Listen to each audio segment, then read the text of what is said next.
can finish my guitar by cutting and gluing. So if you forgot what pieces of the guitar you need, go look at the screen. Yes, like you could add some flowers to your guitar. You could draw a sugar skull on your guitar if you want to. If you want to draw a sugar skull, I can show you the easiest way to draw the shape of the skull. I'll show you that. So the rest of it's totally up to you. So what you're going to do first is you're going to get your guitar. You guys have, hey, 4 things you can choose. You can get a paintbrush and some paint, and you can paint things if you want. If you do that, be careful. I would do that last because you have to let it dry. Here's the other thing you can use. I will take these to your table. These are metallic tools, so these work really well on like colored paper. So like regular colored pencils don't show up very well. These do. So you can draw like some stars and things with a metallic pencil, and they are kind of shiny, kind of fun. You could also use metallic markers. Metallic markers show up really well. Let's say I want to put a heart at the top, and they're also shiny, so that's fun. So you can use metallic markers. So that's the first thing you can use. I'll put those at your table. The second thing is oil pastels. You know where those are. Those are next to Jackson at the front of the room. Just go get the colors you want. And these are great for drawing things. So maybe you want to fix your vine and draw on top. Maybe you want to fix your leaf. Maybe you want to draw outlines on things to make them stand out more. You can do that. The last thing is the most exciting and the most scary, okay? I also have paint markers. So paint markers, raise your hand if you've used these before. Couple people. All right, cool. This is important. If you're not listening, you can't use them. So make sure you're listening. These have been around for a while. They're not perfect. You'll notice if you shake them, they make a noise. Shaking them just kind of mixes the paint around in here. That's fine.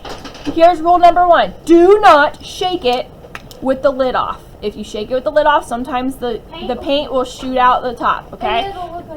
Maisie has a bunch of black splatters on her table from a black paint pen being shaked without the lid on. And it's like, it will come off the table eventually, but it's going to take a long time. So even if you make a mess, try to wipe it off. It's really permanent though, so it takes a long time to come off. That's the second thing. Make sure you push up your sleeves and you are careful. If you get it on your hands, not a big deal to come off eventually. But if you get it on your clothes, that is part of your clothes now. It's not coming out your clothes, okay? So be careful. Yeah, if you want to use an apron, you can. But listen, if you're not shaking these with the lids off, you should be fine. Here's the other thing. Not yet. Hold on. The other thing that makes a mess is another thing you'll notice about paint pens is if they are not working, like that one's working, but if it seems like the paint's not coming out, what you can do is press down. If you press down, I'll show you with my finger, the tip pushes in. When the tip pushes in, it releases more paint, and sometimes it takes a minute.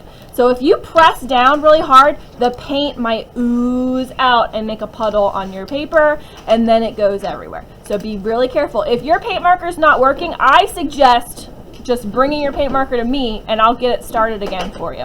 So, hey, when you're using them, that's fine, just pretend like you're using a regular marker. Don't press down very hard, just draw with it, okay? And this looks just as nice as these metallic markers. So if you want to use a metallic marker, I would just use that, okay? All right. Oh, the last rule with these is these have to last for the rest of the year. If you guys want to use these a lot, I love using these, so you can use them a bunch, but they will not last all year if you start coloring in a gigantic area. You can't just color your whole paper red, because then the red's going to be out and then we'll have to throw it away. So just do little details. That's rule number, I don't know, 3, I guess, is you're just adding 4. You're just adding little details with paint markers so that they last all year long, okay? All right, the last thing I want to show you is, if you don't have a color you need, like this one does not have white, I'm going to show you how to make a sugar skull shape really easy. I made 2 right here. So if you want to add a sugar skull, let's add 1 to the very top. How about that? So the first thing you're going to do is just draw a circle with your white. You can do this with oil pastel or a paint marker, and then color it in. Ooh, do you guys notice that my white is like soaking into the paper and you can't see it very well? You guys notice that? If that happens, you can press down a couple times and then try it again, or ask me, okay? Sometimes you just have to go over it a couple times.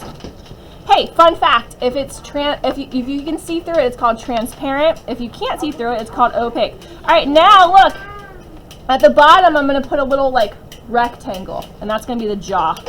And then I'll color that in. So that's the shape of my skull.